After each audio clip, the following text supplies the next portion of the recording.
The term designer baby is used sometimes, but its meaning is neither clear nor simple. Now, a designer baby is a baby whose genetic makeup has been selected in order to eradicate a particular defect or to ensure that a particular gene is present. However, the process of creating a designer baby is often questioned of ethical reasons.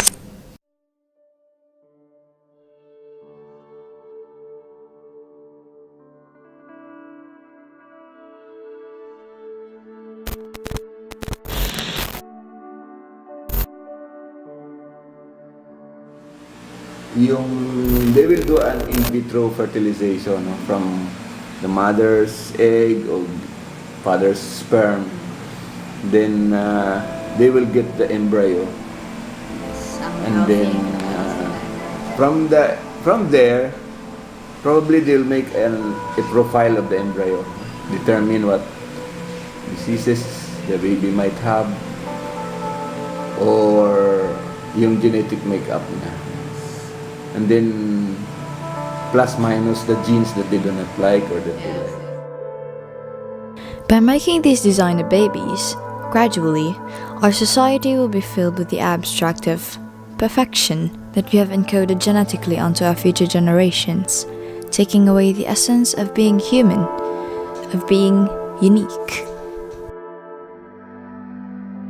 This begs the question, if you were born in that age, would you have been the same you as you are today?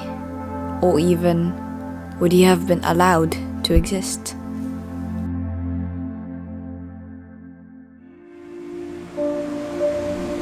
There might be a possibility that they will not use it only for preventing diseases, but the fear is they might use it to satisfy yung mga superficial ones, like I want to have a blonde baby, I want to have a white baby, a very pretty nose, and things like that, which is not very relevant, no? So at the expense of an unborn life.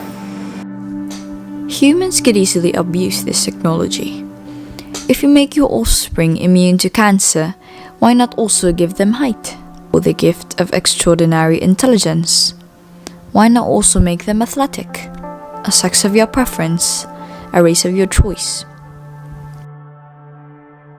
Lots of people can do this and would accumulate to those who can afford, but what about those who cannot?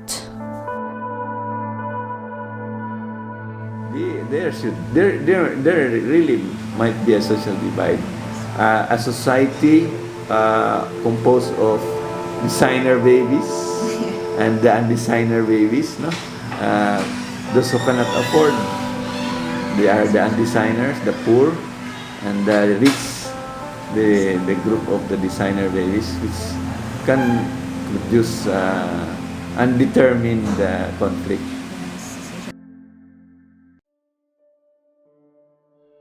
One of the major concerns of creating designer babies is that it would give an unfair advantage to the rich who can afford such technology.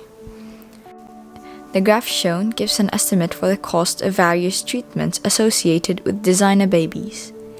While treatment costs vary depending on the doctor and clinic, the average cost of in vitro fertilization in the US is $8,158, with $3,000 to $5,000 of add-ons for medication.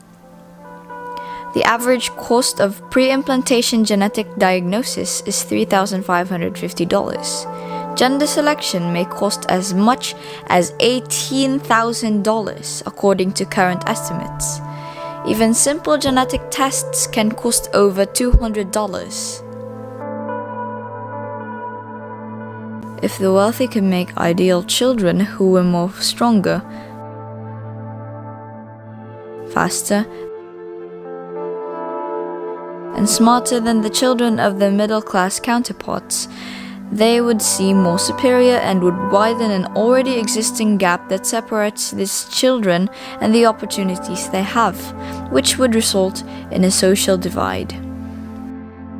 We have answered that the thing that concerns me is if you are not able to control it and the issue of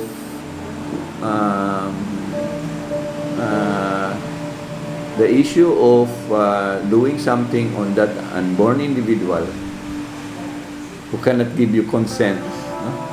And producing things like body parts for commercial purposes. It's something that should be put in mind, no? It's very nice to have body parts, but can you imagine parents selling their embryos?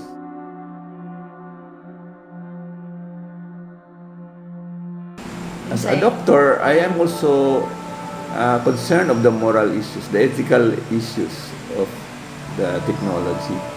It's very good, but people might not be controlled when money comes in. To sum it up, we strongly disagree about people creating designer babies for the reason that we strongly think babies should naturally be who or what it is, and not alter it to what we want it to be and remove the essence of its uniqueness and humanity. Many, including us, fear that this could have serious effect on humanity, especially in our society. It can also increase the gap and social divide between classes, since only the rich can afford the said baby, and without a doubt, lead to societal discrimination, even among children. Despite the designing of the designer babies still being in its experimental embryonic stage, its future and possibility still soars higher than ever. With these in mind, we need to be cautious and consider the consequences of our actions before it changes our society and the fate of humanity forever.